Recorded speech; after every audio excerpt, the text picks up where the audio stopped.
सबसे बड़ी हैरानी जो सबको हुई, वोट को इज्जत दो का नारा लगाने वाले नवाज शरीफ साहब रूनुमा हुए, इससे पहले वो कोई इतनी पार्लियामेंट सेशन को अहमियत नहीं देते, गालिबन रिपोर्टेडली चौथी बार वो असेंबली सेशन अटेंड कर रहे थे, और इस तरमीम के मौके पर उनका वोट क्या इतना ही ज़रूरी था? वो आए या लाए गए?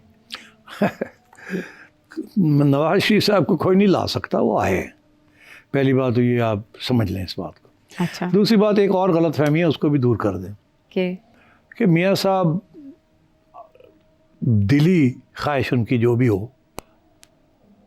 कि जो हुआ ठीक हुआ, नहीं हुआ, कैसे हुआ, कौन, ये सारी बातें दिल की बातें उनकी। अच्छा। दिल तो ये था कि मैं खुद प्राइम मिनिस्टर बनूं, वो तो हुआ नहीं। उसके बाद फिर बहुत से कॉम्प्रोमाइज़ करने पड़े।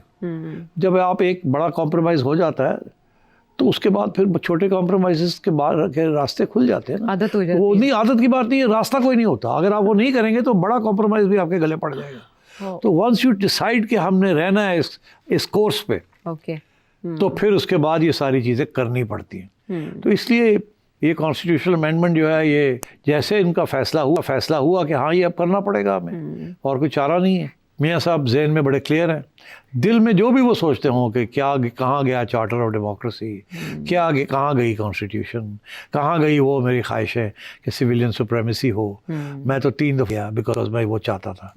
अब सिचुएशन बहुत आगे बढ़ चुकी है। अब जैसे कहते हैं पंजाबी कहते हैं कौड़ा घुट करना पड़ेगा। अब कौड़ा घुट का मतलब है कि भरा रहे प्राइम मिनिस्टर, धी बने चीफ मिनिस्टर और आगे जाके प्राइम मिनिस्टर बने, कोई चारा नहीं है और there is no way out.